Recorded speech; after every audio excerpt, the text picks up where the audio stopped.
Ha llegado el momento de trabajar con el cuento El niño que tenía un oso de trapo de Manuel Loeiro Rey. Manuel Loeiro Rey es el más viejito de los 4 escritores que elegimos trabajar en la unidad de cuento. Sí, nació en 1916 y murió en 1990. Por su edad, se darán cuenta, pertenece a la que se conoció como la generación del 36, también llamada generación de la guerra, generación de la que hablamos cuando trabajamos con Camilo José Cela. Manuel Loeiro Rey es el menos conocido de los escritores que propuse para esta unidad, ya que los otros son muy reconocidos. Y este es un escritor que ha tenido en su momento cierto reconocimiento, ha ganado ciertos premios, pero actualmente no se lo está trabajando demasiado y no hay gran cantidad de trabajos críticos que analicen su obra en general y con más razón este cuento en particular. Por eso van a ver que en la bibliografía yo les propuse una ponencia que yo había escrito hace mucho tiempo, con la cual ya no coincido en todo en lo que planteo en ese texto, pero no he encontrado otro material que sirva de base crítica, ¿sí? Pero bueno, hagan como hemos hecho con toda la bibliografía de la cátedra, que siempre les digo, hagan una lectura crítica de esa ponencia también, porque hasta yo misma me critico, porque hay cosas con las que ya, como les decía, con las que ya no acuerdo, digamos. Sin embargo, a pesar de que por ahí no es tan conocido como los otros y no hay tanta bibliografía para trabajarlo, es un cuento que personalmente me gusta mucho, me parece sumamente interesante, trabaja mucho de los temas que hemos venido viendo durante el transcurso del año y por eso me pareció que tenía que estar en esta unidad. Antes de pasar al cuento, les cuento algunas cositas más de Manuel Loeiro Rey. Sí, no solamente escribe cuentos, sí hace todo tipo de narrativa, escribe ensayo, escribe poesía, es periodista, por lo cual hay artículos publicados, incluso tiene premios que ha ganado como periodista. Como dato curioso de su vida, podemos decir que perteneció, o mejor dicho, participó del bando de los sublevados. El bando de los sublevados, como hemos dicho, es el bando de Franco. Ahora bien, ¿qué pasa? ¿Era franquista? No era franquista. Lo buscan para participar de la guerra, él se esconde en el monte y luego lo convence un familiar de que la mejor forma de sobrevivir era alistándose en las tropas franquistas. En ese momento no eran tropas franquistas, las tropas sublevadas, y lo envían al equipo de sanidad, o sea que hace una especie de enfermero. Una vez que termina la guerra, consigue trabajo en el Ministerio de Hacienda, es decir, que trabaja para el gobierno franquista, pero que quede claro que él no era franquista. Ya antes de la guerra había tenido un problema en una fábrica porque había sido despedido por defender los derechos de los trabajadores y a pesar de que trabajaba para Franco, una vez terminada la guerra, se va a aliar al partido, se va a afiliar, perdón, al partido comunista, es decir, que era comunista. Y ahí es como que se dedicaba a filtrar cierta información. De hecho, esto de jugar para los dos bandos, digamos, va a costar que muchas veces sea interrogado. Se salvaba siempre, la verdad que no sé, porque no soy una gran estudiosa de su vida, cómo hacía para salvarse siempre. En algún momento estuvo detenido, pero bueno, siempre hizo este doble juego. Vino a la Argentina, en la Argentina estuvo en contacto con, con exiliados españoles, sobre todo exiliados gallegos, no sé si dije, creo que no, que él era gallego. Y ahí viene otra de las cuestiones por las que yo creo que no toda su obra se conoce o se estudia ampliamente, que tiene que ver con que él empieza escribiendo en español. Sí, la España franquista no le gustaba que se lea y se escriba en otros idiomas, pero después la última parte de su obra la va a realizar en gallego. Y también creo que hay algunos textos escritos en catalán, entonces es como que esa multiplicidad de lenguas que va a usar en sus escritos a veces suele jugarle en contra, sobre todo cuando son lenguas como el gallego, que son habladas por muy pocas personas, digamos, ¿sí? Pero la cosa es que también venía a la Argentina, recibió premios en nuestro país, publicó en nuestro país. De hecho, el libro al que pertenece este cuento, que se llama Vicente y el otro, fue publicado por primera vez en Buenos Aires en el 68, es decir, que este cuento es del 68. Y venía acá a la Argentina, donde tenía mucho contacto con la sociedad gallega, que en esa época era muy importante en nuestro país. Parte de su obra va a ser una obra póstuma, si su esposa va a conseguir que sea publicada. Manuel Loiro Rey creía que la creación es artística, ¿sí? No solo la literatura, sino todas las creaciones artísticas, podían despertar la conciencia y mantener viva la memoria histórica que el franquismo había destruido. Esa era como su gran motivación para escribir, y por eso sus textos muchas veces no se van a poder publicar en España, van a ser censurados o se publican muy mutilados, ¿sí? Mutilados, es decir, la censura le había sacado ciertos fragmentos para que se puedan publicar, ¿sí? Entonces, su obra muchas veces fue publicada afuera, y dentro de eso, como les decía, en Buenos Aires. Si bien este cuento, como ya les dije, pertenece a un libro del 68, totalmente inhallable en este momento, yo lo conozco porque aparece una edición de Coligüe en el 97, donde una antología, un libro que están prepensados justamente para las escuelas secundarias, que se llama Cuentos Españoles Contemporáneos. Es una selección de los grandes escritores españoles que trabajan la guerra civil. O sea, todos los cuentos que aparecen en esa antología hablan, o no, algunos no la hablan directamente, pero rozan el tema de la guerra civil. Y en esa antología aparecen autores que ustedes conocen, como Ana María Matute, por ejemplo, que la estamos trabajando en esta misma unidad, y ahí está este cuento. Como habrán podido ver cuando lo leyeron, es un cuento que dialoga, ¿sí?, con una serie de discursos, es decir, que nosotros podemos analizar una serie de relaciones interdiscursivas en este texto, ¿sí?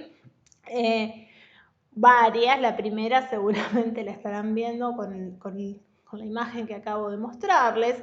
Esta imagen ya la trabajamos, ya les expliqué que fue Guernica, ¿no? Entonces, este cuento dialoga una relación interartística con el cuadro Guernica de Pablo Picasso, ¿sí?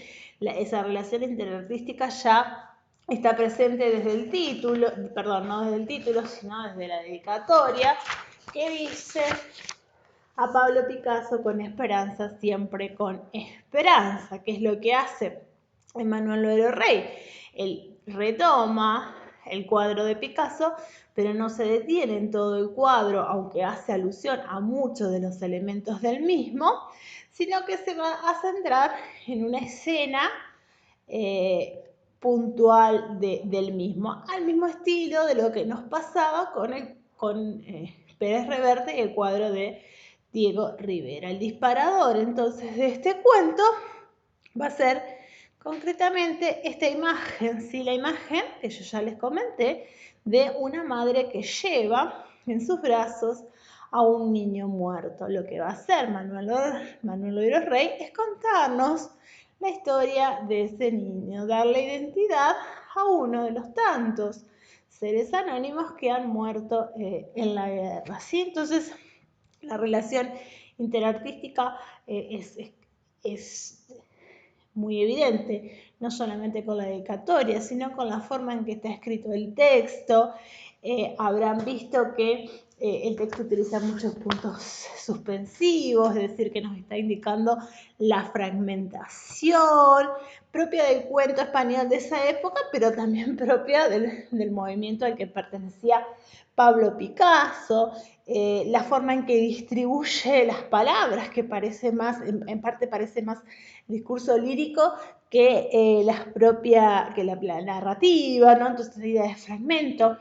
Lo que se describe en el cuento es lo mismo que vamos a ver en el cuadro, ¿no? Un caballo, dice, un caballo desventrado, atravesado por una lanza, acá está la lanza, una casa en llamas, si se acuerdan que hablamos de que esto podía ser la llama, y esparcida la cabeza y los brazos de un hombre muerto, aquí debajo, ¿no? ¿Se acuerdan que hablábamos de este soldado?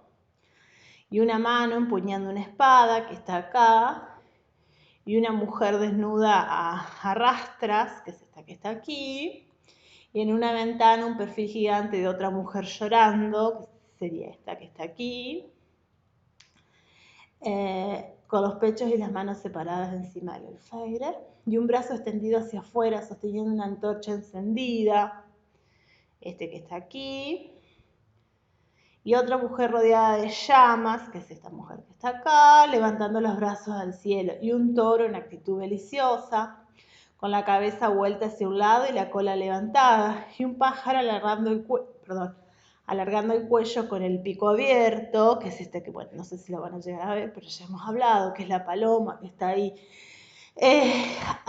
Todo el cuadro está planteado en este cuento, ¿sí? Acá hace alusión a la flor, el suelo oscuro, bueno, todos los elementos, no nos vamos a detener, pero todos los elementos que Picasso pintó ahí están en el cuento, pero él se va a detener en ese niño que lleva a la mujer en brazos. Por supuesto que este diálogo con el cuadro en realidad es una excusa para dialogar con el discurso histórico, ¿sí? Que es lo que lo interpela, es el suceso de Guernica. Guernica es la palabra que va a aparecer casi al final del cuento, pero escrita totalmente en mayúscula cuando nos da datos objetivos, ¿sí? 26 de abril de 1937, es el día que se bombardea Guernica, como para que no haya duda de el contexto en el que va a transcurrir esta historia. También consideramos que existe una relación con el libro España en el corazón de Pablo Neruda. Pablo Neruda, el poeta chileno, era cónsul en España, en Madrid, cuando se desata la guerra civil española. Y entonces él, algunos dicen antes de irse, otros dicen en el barco, cuando se está yendo de España, porque obviamente no podía vivir en un país en guerra, y se está volviendo a Chile, escribe un libro que se llama En España en el corazón, que hoy entiendo aparece publicado dentro del libro Tercera Residencia de Pablo Neruda, y es uno de los textos más comprometidos de Pablo Neruda. Yo siempre digo que es uno de los libros más lindos de él, pero bueno, porque trabaja una temática española. No sé si es uno de los más lindos, pero sí lo que puedo asegurar es que los críticos consideran que a partir de un suceso extraliterario como es la guerra civil, hay un giro o un quiebre, podríamos decir, en la poética de Neruda, un quiebre hacia el compromiso.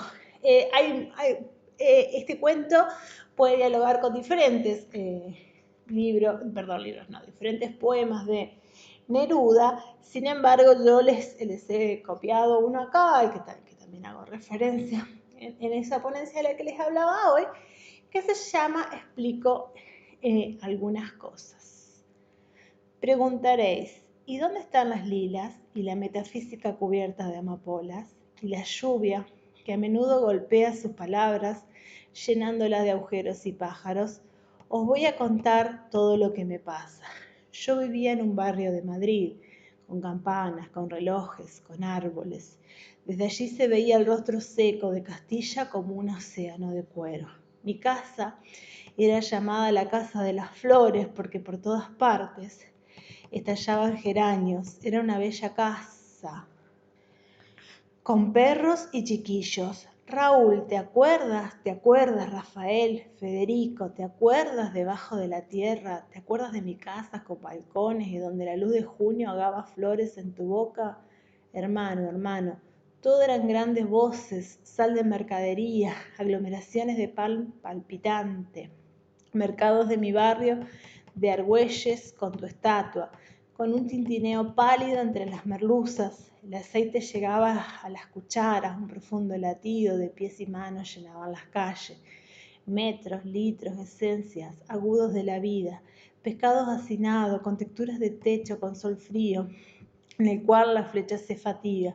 Delirante marfil fino de las patatas, tomates, repetidas hasta el mar. Y una mañana todo estaba ardiendo, y una mañana las hogueras salían de la tierra devorándose, y desde entonces fuego, pólvora, desde entonces sangre. Bandidos con aviones y con moros, bandidos con sortijas y duquesas, bandidos con frailes negros bendiciendo. Venían por el cielo a matar niños, y por las calles la sangre de los niños corría simplemente como sangre de niños. Chacales que el chacal rechazaría, piedras que el cardo seco mordería escupiendo, víboras que las víboras odiarán. Frente a vosotros he visto la sangre de España levantarse para ahogados en una sola hoja de orgullo y de cuchillo. Generales, traidores, mirad mi casa muerta, mirad España rota, pero en cada casa muerta sale metal ardiendo en vez de flores, pero de cada hueco de España sale España. Pero de cada niño muerto salen los fusil con ojos, pero de cada crimen nacen balas, que os hallarán un día el sitio del corazón. Preguntaréis por qué su poesía no nos habla de sueños, de las hojas, de los grandes volcanes de su país natal. Venid a ver la sangre por las calles, venid a ver la sangre por las calles, venid a ver la sangre por las calles. Como pueden ver, es un poema muy fuerte. Todos los textos que escribe Neruda en este libro son muy fuertes, pero son muy preciosos. ¿Sí? Les decía, Neruda estaba en Madrid, el cuento no transcurre en Madrid, pero sí tiene muchas similitudes, porque los dos hablan de un pasado tranquilo, relajado. ¿Sí? Neruda está en Madrid, en esa casa que de verdad la llamaba la Casa de las Flores, y está con ese Federico que nombra, que es García Lorca, ese Rafael es Rafael Alberti, ¿sí? Porque su casa era un lugar de encuentro con la generación del 27 y con otros grandes escritores del momento. Era un lugar de intercambio cultural importante, ¿no? Y era todo hermoso, todo estaba lindo, y de pronto, al igual que en el cuento, que el niño estaba tranquilo, pensando en su futuro, cómo iba a ser, y de pronto algo llega desde el cielo, ¿no? Los aviones, para matar, y a los dos matan a los niños, ¿no? Esa frase donde la sangre de los niños corría como sangre de niño es terrible, ¿no? Hasta podríamos relacionarla con el cuento de Ana María Matute. Pero, y lo otro, entonces los dos tienen eso que empiezan como con un lugar muy apacible, y de pronto viene alguien a destruir.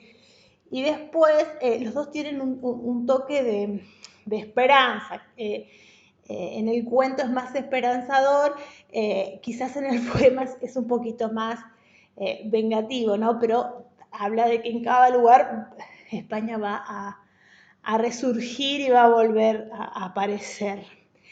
Es extraño que en el cuento aparezca tanto la esperanza, porque es un cuento que se publica en el 68, aunque quizás haya sido escrito antes, quiero decir, porque no es en el 68, ya se habrán dado cuenta que el franquismo se había impuesto y perduraba, ¿no? Así este poema de Neruda, que se escribe recién iniciada la guerra. Y ya que dije esperanza, tengo que comentarles que sí, habrán visto que el cuento parece un cuento escrito en tercera persona. Sin embargo, al final, en la última frase, aparece un narrador en primera persona que dice: pero yo sé que si aquel niño hubiese llegado hombre, Seguiría pisando las tierras con firmeza, buscando los caminos nuevos porque tenía los ojos llenos de esperanza. Es decir, que el narrador se involucra en la historia y hace una afirmación, no es que él cree, él sabe que ese niño, si ahí aparece el hubiese, ese pretérito imperfecto que también habíamos visto, sí, el texto arranca con la misma frase, si ese niño hubiese llegado hombre, arranca y termina con la misma frase. Y ese pretérito imperfecto que nos está indicando que eso hubiese podido pasar, pero que no pasó, porque apareció la guerra y destruyó a este hombre, a este niño que tranquilamente hubiese sido un gran hombre. En el cuento, al igual que en el cuadro, no hay colores, aparece solo el blanco que todos sabemos es símbolo de la pureza, ¿no? Entonces, el gran tema del cuento, podemos decir, uno de los grandes temas es la inocencia. Es un niño que tiene 6 años, o sea, es muy chiquito, que le agregan ese oso, digo agregan porque no aparece en el cuadro, pero le agregan en el cuento ese oso, ¿sí? Qué cosa más inocente que un niño con un osito, que aparte el osito es blanco, digamos, todos los símbolos de la inocencia, todos ahí juntos, ¿no? Todos para mostrarnos esto de que en estas guerras se mató y se consideró como otro a un niño, ¿sí? Se vino desde el cielo sin pensar a matar niños, que como eran niños no tenían bandos, ¿sí? Los chicos no tenían idea de que había una guerra y sin embargo la guerra se dio. No es casualidad que yo haya elegido textos que hablan de la niñez, porque es uno de los grandes temas de quienes han rescatado la memoria, ¿sí? En la literatura, ¿no? Y también en esta época es la memoria, la literatura y la otredad, el niño como un otro, ¿no? Lo que es un imposible, el niño no puede ser nunca un otro. Y de esta manera, nuevamente, nos tenemos que quedar pensando un poco, ¿no? En este cuento que de pronto le está dando vida a ese cuadro tan famoso que, como les dije en su momento, es la obra pictórica más importante del siglo XX.